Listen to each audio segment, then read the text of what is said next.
What is up, guys? Coop here, and today we're going to be jumping into New World. We're going to be talking about weapon masteries, just basically describing what all the different weapons do and giving you a brief guide. Nothing too flashy, nothing too crazy. We're just jumping in the meat and potatoes and talking about how it is. So, without further ado, let's jump into the first weapon here, which is the sword and shield. It's obviously a sword and a shield. This is the only one that utilizes the shield. At the moment, I don't know if they're going to be changing that, but so far this is the only one that uses the shield. Otherwise, you will not get the bonuses of the shield unless you're using a sword. A little misconception that a lot of people don't know about. So, it's kind of splits into two trees. You've got Swordmaster, Defender. Defender is all about utilizing your shield, blocking, and armor, and stunning, while the other one's all about using your sword, dealing damage, and getting buffs for your damage.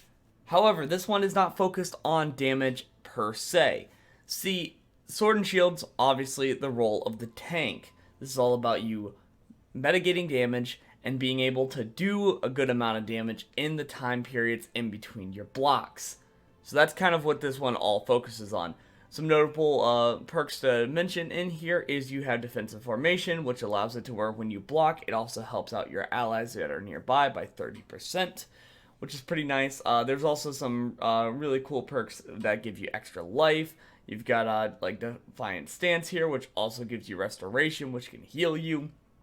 Overall, really great if you are getting into tanking. Honestly, you kind of are required to have it if you're tanking. The next one is Rapier. This one is a new one from the beta, and this one actually has two different ways you can build it. So we'll jump into that and we'll talk about that. So you have the Blood Tree. The Blood Tree is all about Tondo. Tondo basically adds a bleed effect to your weapon, and you can add it multiple times. It has a short cooldown, and you're all about trying to sort of reduce that cooldown down and get as many bleed stacks as possible, and then you pop Flourish and Finish. Performing a light attack at the end will automatically finish. The first lunges will make it to where it consumes all the bleeds and hit the target for 110% of their damage immediately. So massive damage, you get those bleeds on the target, and then you pop this and it pretty much pops all the bleeds on there, and then eventually you get Bloody End, which makes it to where it does a lot more damage with its bleeds and finishing it. So that's the one build. The other one that you'll see a lot of people build is Grace, which is all about riposting, dodging, weaving, and then basically using momentum, which allows it to where you have increased damage with the first light or heavy attack after performing an ability. So you're all about dodging, weaving, stabbing. It's a different way of kind of tanking in a way. I wouldn't say exactly tanking, but it's more of like an evasive maneuver type of character. Very fun playstyle, just not really for me, but if you're into like, say, Dark Souls or sort of Bloodborne, it plays more often than not like that. The next one is Hatchet. Hatchet is one of the best weapons in the game at the moment. It was very overpowered in the alpha, like insanely overpowered. Like you popped Berserk and you just not die. You constantly healed. They nerfed it a good amount, but they made the playstyle a little bit more balanced. It's still pretty powerful, but basically what you do is you have these two trees. You have Berserker and Throwing. Throwing at the moment, kind of garbage. I hope they end up changing it, but basically it's all about, throwing your axes. It makes it to where the hatchet is into a sort of range-based weapon. You'll probably never use that because you have the bow and the musket, which does the job way better. But at the moment, Berserker is insane. Because what this does is it increases your damage by a large amount, and it basically makes you almost invincible later on. So it'll give you increased movement speed, it'll get you more health, which allows you to heal up. It'll also give you a way to get out of all crowd controls, and it'll make you uninterruptible. So you can just constantly keep going, and you can't be staggered. On top of that, while you're kind of beating them up like a madman, you'll get Defy Death, which allows you to basically avoid lethal damage, be alive for a couple more seconds while in Berserker stance. And then you have a ton of different things out here that help reduce the cooldown of it, such as all cooldowns are reduced by 2% when hitting an enemy. So just makes it really nice sort of synergy there altogether. The other one, I really wish that they make this a little better. It does do a good amount of damage, don't get me wrong about throwing axes, but at the time of this recording, in the beta, throwing axes has not been that good of a build. Now, we're going to jump into another new one of Spear. So Spear is one that has two builds similar to the other new weapon that we had. It has Zoner and Impaler. Impaler is all about doing massive amounts of damage and adding a bunch of different debuffs. You're adding so many different debuffs and beating the living snot out of stuff that it makes it to where your whole build revolved around it of having it to where you have additional damage based off of the debuffs. The other one that is my personal favorite is Zoner.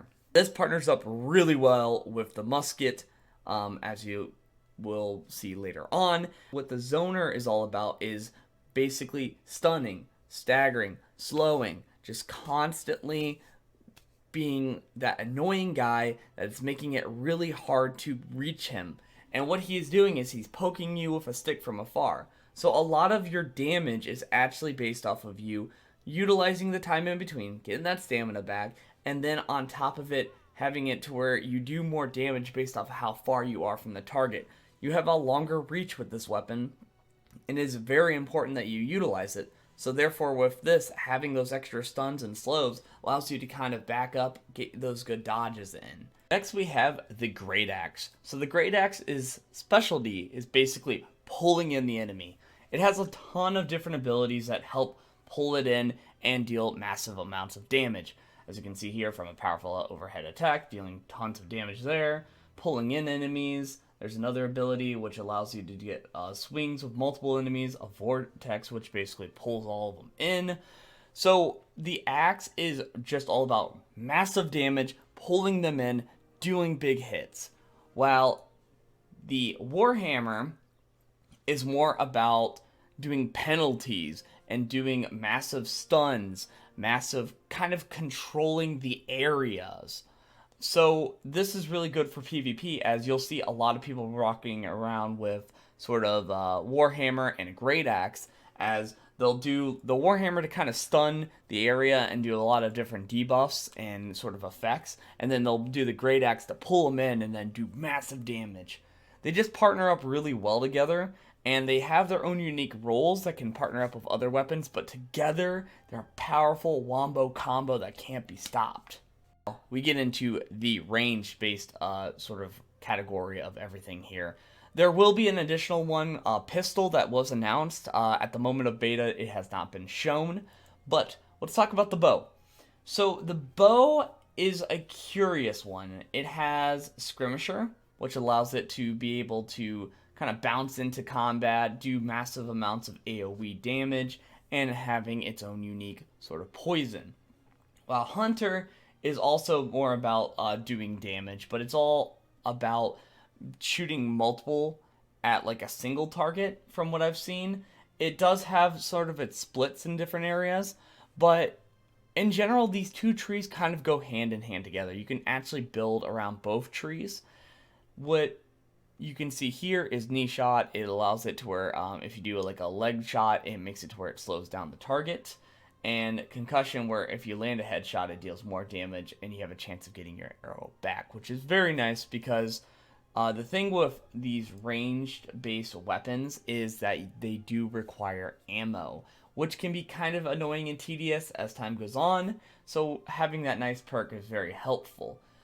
As for what I would pick personally, if you are going down PvP, I would suggest Skirmisher, as it gives you lots of bounce back abilities and AoEs to do a lot of damage to multiple different players.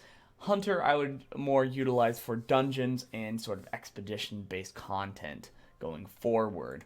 Let's talk about Musket. Musket was the one that I played a lot during the initial beta. What I have noticed with this is Sharpshooter does massive damage. It does just crazy good damage, but it is more better in a sort of group content, as it allows you to be kind of sit back while your group does like some of the pulling and the aggro, and you can sit there and you can almost like one-shot pretty much everything that comes down your way. It is one that I would definitely suggest if you have a party going down Sharpshooter. If you're going to go down the other tree, which is Trapper, this one is also very useful as it has a lot of different effects and abilities that you can utilize for all different types of content. PvP does a lot of craziness that can help out. Now, in PvP, it is very easy for players to see the traps on the ground. So one of the things that I typically try to utilize is if somebody is doing like a stun, or if they are doing a thing like an axe pull or like a vortex, I will try to put my traps down near sort of the area that they're doing that at, so that way we can try to trap them and keep these effects going forward. But I gotta say, traps are really fun, especially the sticky bombs. Sticky bombs, oh my gosh, I love this ability. It was just so great during the beta, or the alpha, and it's still great now. And it partners up really well with the spear, like I said earlier. Now we jump into magic. Magic is one that is a lot different than the other classes so far. With Fire Mage, I think that Fire Mage is the best tree for the Fire Staff. Pyromancer is still good, and it's all about utilizing the burning effect and basically allowing it to where you have decent mana regen going on here. You have lots of like fire abilities and burns that you can apply. But I do think that the ability of Fireball is just one of the most powerful spells out there.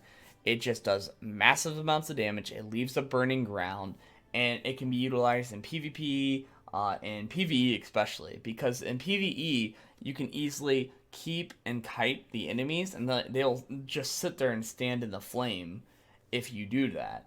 And then on top of it, you have, target spell that deals, an intense amount of damage. So it's another thing that you can drop on the ground, especially in PvE content. Very powerful. Now, I do think that Pyromancer is more useful in PvP. Next one is Life Staff. It's just healing. Flat out, it is just healing. Protector's more about giving buffs, while healing's all about, well, healing. Don't be thinking that this is just like a really boring thing. It actually has a lot of different choices and options and ways that you can build around your character. You can actually make it to where you're more of like a battle mage. You can make it to where you're more of a hardcore healer. You can make it into where you're a buffer. So, for example, Life Staff actually can be partnered up with Sword and Board really well, as you can give yourself a bunch of buffs and then switch to Sword and Board and focus on Sword and Board and do like a lot of buffs as well. Life Staff is the one that can actually be comboed with different things, but it doesn't have as many uses as everything else. But Life Staff does have its uses, especially when it comes to tanking. So definitely something to check out. It's not a playstyle that I have really played.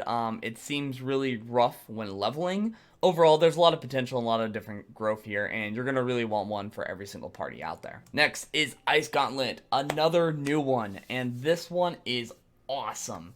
It has just so many different abilities, and it has two different ways of playing, and it's very vastly different. You've got Ice Tempest, which is all about making damage with ice and keeping an icy area, while Builder is all about, kind of protecting your friends, utilizing a lot of different sort of aspects and ways of getting mana regen back. It's just a really powerful sort of weapon choice. As for what I would do with this build, you can actually do this with Rapier. It goes really well as sort of like a tanky build. You can kind of like dodge and weave and stab and everything, while also giving yourself a lot of these perks and time to sort of dodge and block yourself. It also works really well with the Flame Staff, as you can add cold zones and flame zones together, and you can freeze them while they're in the flame, and they'll take damage from the flame while being slowed. It just partners up really well with a lot of different things. I don't know any people that main it.